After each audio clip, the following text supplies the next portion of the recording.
नमस्कार, जी 24 घंटे में स्वागत है आपका और आपके साथ मैं हूं श्वेता एस त्रिपाठी। इस खास शो में जिसका नाम है मेडिटेशन।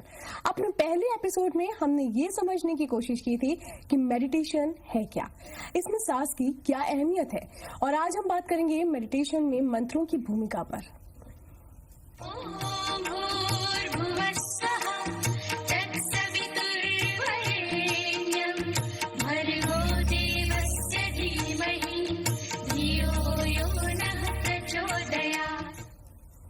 तो मेडिटेशन में मंत्रों का अहम स्थान है। कोई भी धर्म हो उसमें मंत्रों की खास जगह है। हर धर्म के लोग मंत्रों के जरिए मेडिटेशन कर सकते हैं।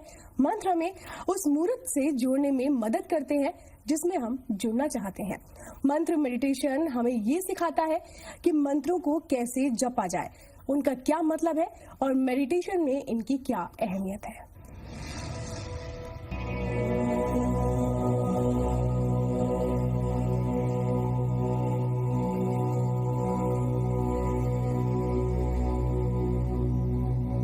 मंत्र मेडिटेशन का सबसे आसान तरीका।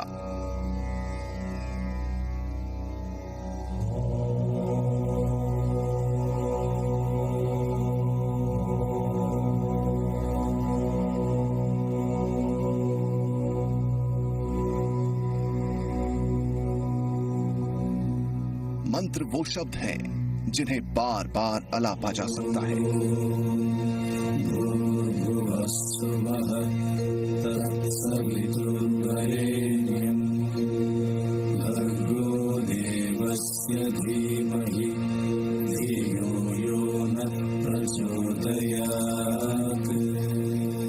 या तो जोर से या मन ही मन। मंत्रों को ध्यान का साधन माना गया है। हिंदू, मुस्लिम, सिख, ईसाई, बौद्ध या जैन।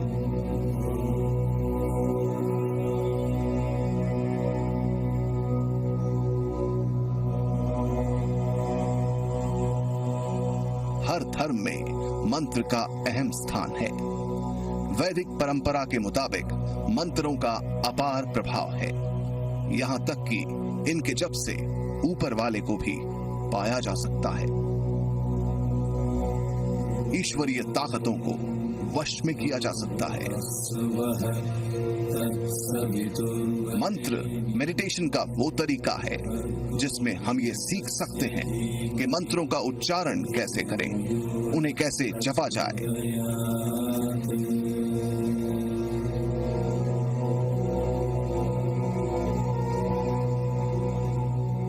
उनका प्रभाव क्या है, मंत्र को किसकी मूर्त के साथ जोड़ा जाए, और सबसे अहम कि इन मंत्रों का मतलब क्या है। मेडिटेशन का ये तरीका आपको सिर्फ एक चीज पर ध्यान केंद्रित कराकर दूसरे सभी विचारों से दूर ले जाता है। मंत्र का जाप उन लोगों की बहुत मदद करता है जो इस तकनीक का अभ्यास करते हैं, बशर्ते वो ये अभ्यास सदा जारी रखते हैं।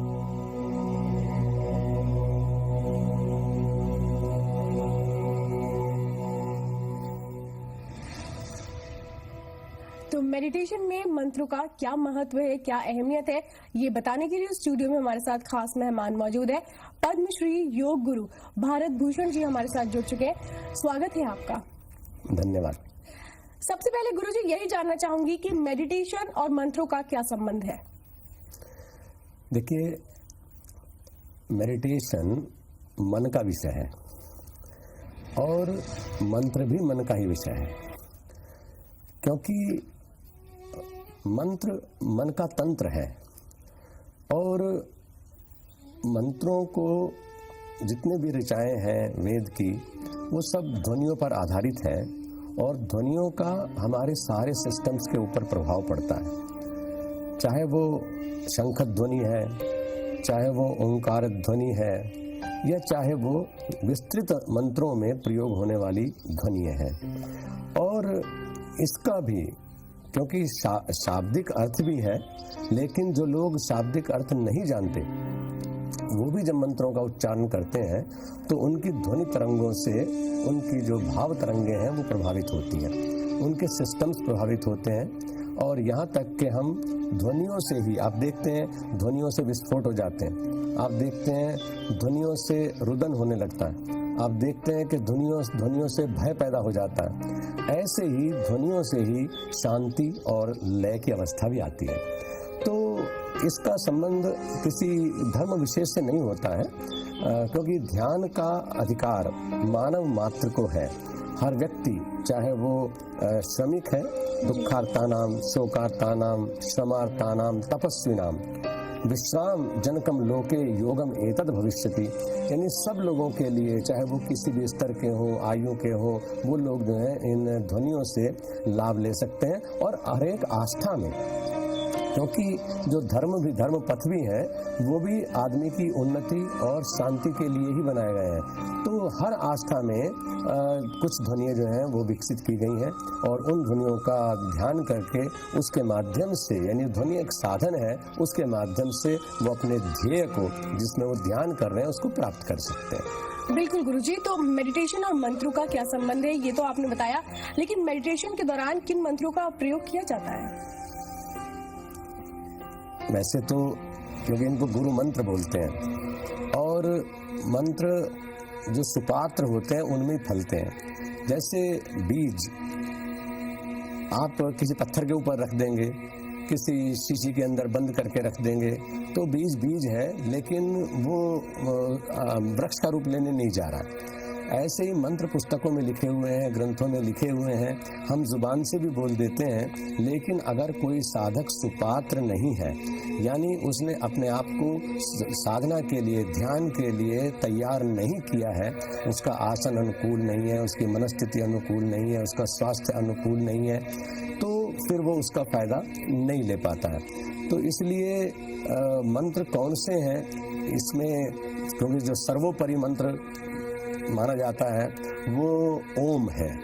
ओम एक ध्वनि है जो सृजन की है, जो लय की है और जो आनंद की है। तो इसको विभिन्न आस्थाओं ने अपने अपने तरीके से स्वीकार कर लिया। कहीं हम इसको आमीन कहते हैं, कहीं हम इसको नमोकार बोलते हैं, कहीं हम इसको एक ओंकार सप्तनाम कहते हैं और अनेक इसके रूप हो सकते हैं। स्वस्तिक भी इसी का रूप है। तो उसमें योग में तो विशेष रूप से कहा गया कि ओंकारम बिंदु संयुक्तम नित्यम ध्यायन्ति योगिनः कामदम मोक्षदम चैव ओंकाराय नमो नमः। ओम की ध्वनि को हम क्यों एक्सेप्ट करते हैं, उसमें कहा कि जो ओम का स्वरूप है चंद अनुस्वार से युक्त, इसको ही नित्य योगी लोग ध्यान करते हैं। क्योंकि जो कुछ भी जीवन में प्राप्तव्य है, जो व्यक्ति जीवन में पाना चाहता है, वो सभी कुछ उससे प्राप्त कर सकता है।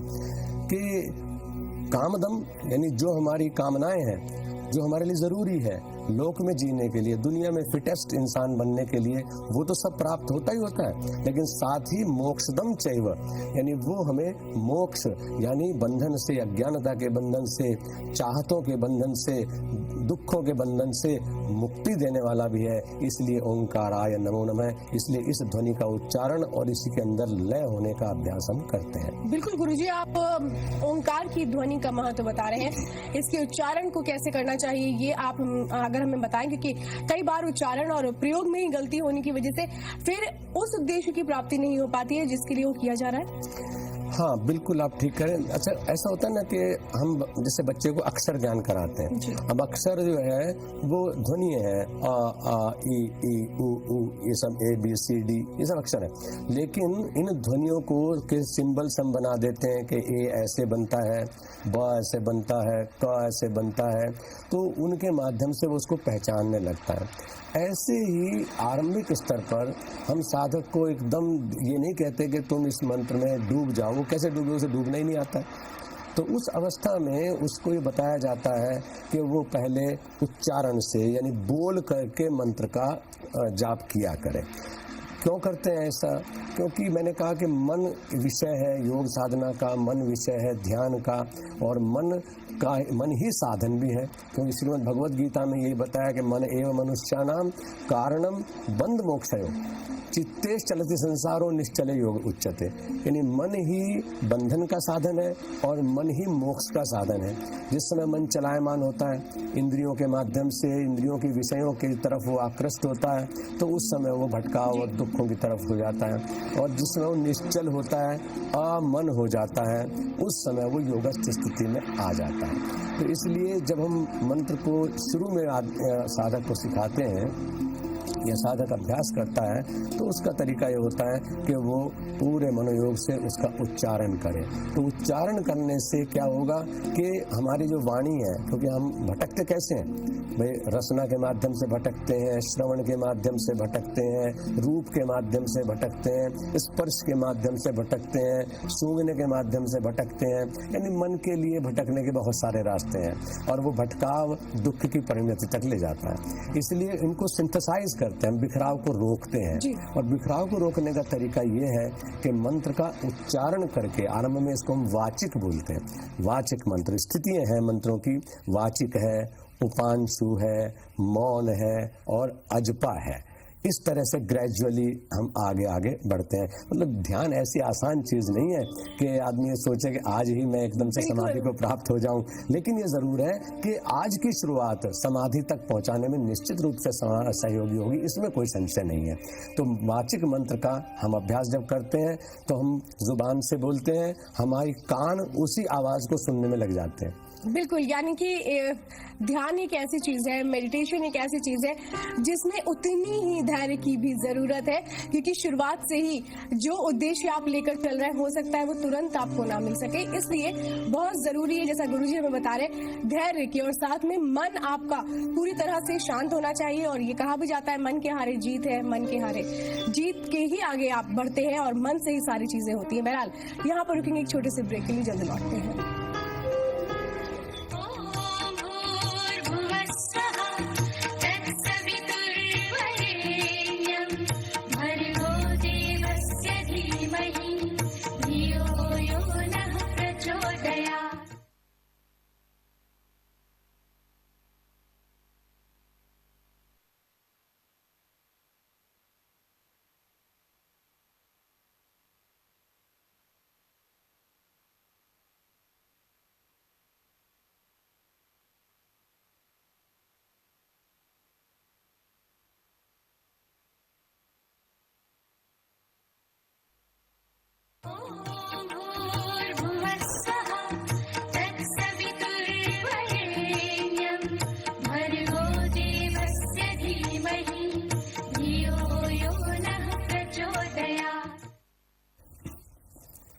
ब्रेक के बाद स्वागत है आपका। आज हम आपको मेडिटेशन में मंत्रों की क्या भूमिका है, कैसे इसको जपा जाए, ताकि जो आप मेडिटेशन कर रहे हैं जीवन में आगे बढ़ने के लिए, परिवर्तन लाने के लिए, खुद को शांति की अनुभूति कराने के लिए वो आपको प्राप्त हो सके। हमारे साथ गुरुजी भारत भूषण जुड़े हुए हैं, जो आपको तमाम तरीकों से अवगत करा रहे हैं और साथ में सही प्रयोग क्या होता है वो भी बता रहे हैं। गुरुजी, ब्रेक से पहले आपने ये तो हमें बताया कि मंत्रों का क्या योगदान होता है, कैसे इनको उच्चारण होना चाहिए और कैसे इनका प्रयोग होना चाहिए, लेकिन अगर हम दर्शकों को समझाने की ये कोशिश करें कि कैसे इसको मूर्त रूप दिया जाए, क्योंकि कई बार तरीका ही गलत हो जाने से मुश्किलें पैदा हो जाती है, तो कैसे सही विधि क्या होनी चाहिए?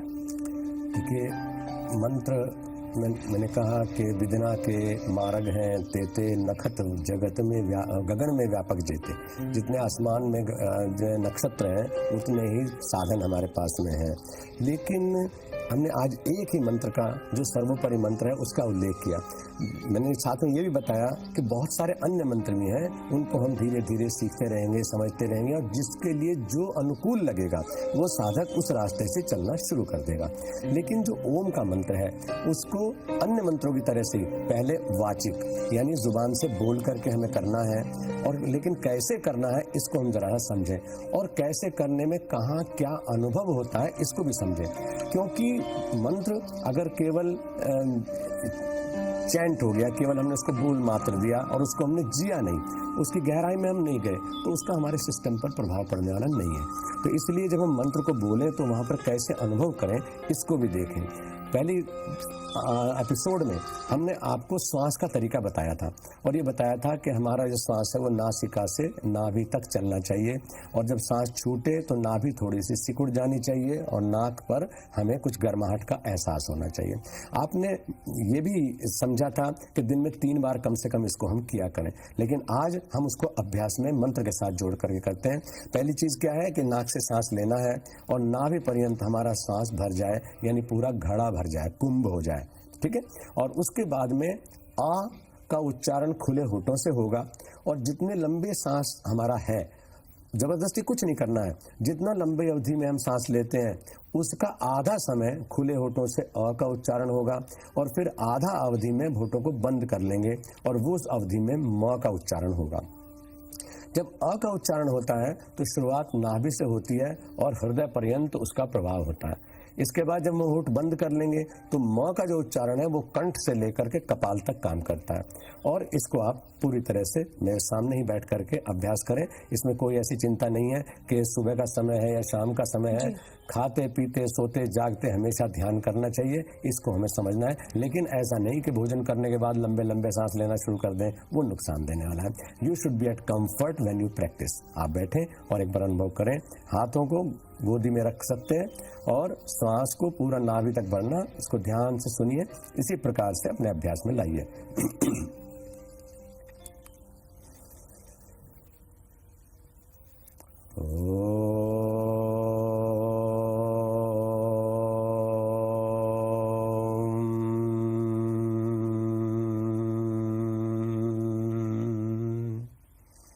फिर से ऐसे सांस भरिए।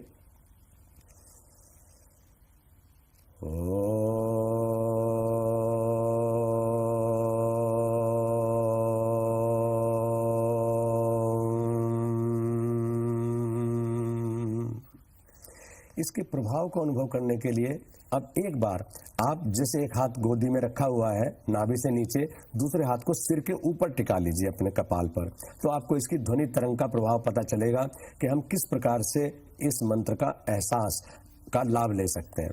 लेकिन अभ्यास करने में सिर पे हाथ नहीं रखना है, महसूस कराने के लिए मैं इसको कर रहा हूं। आप ये महसूस करेंगे कि जब म का उच्चारण होता है तो उस समय में आपका पूरा कपाल क्षेत्र वाइब्रेट होता है। जिस समय अ का उच्चारण होता है उस समय नाभि जो है वो सिकुड़नी शुरू हो जाती है और यहाँ पर एक चक्र जो है वो सिंथेसाइज यानी सिकुड़ना शुरू हो जाता है। नाभि चक्र, मणिपुर चक्र जो है उस पर आप कंसंट्रेट करते हैं। एक बार फिर देखें।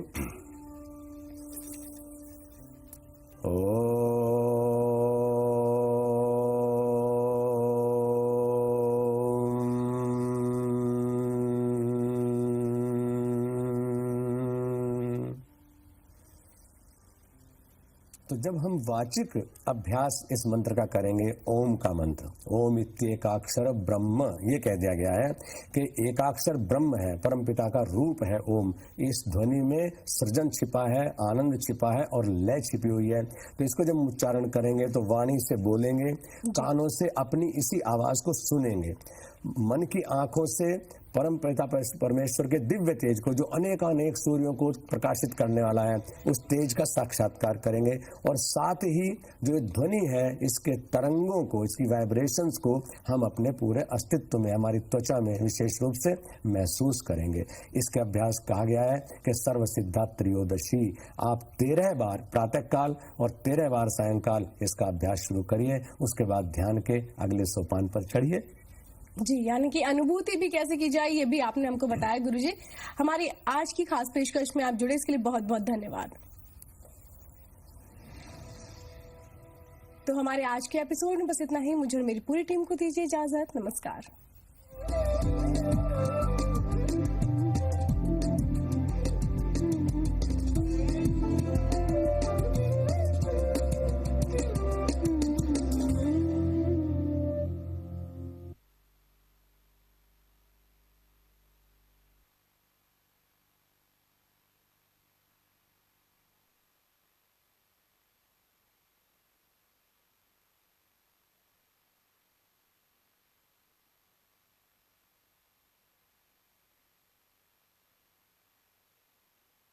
लड़की के परिवार को देने को कहा और बदले में लड़की के परिवार से इसकी शिकायत पुलिस में ना करने को कहा।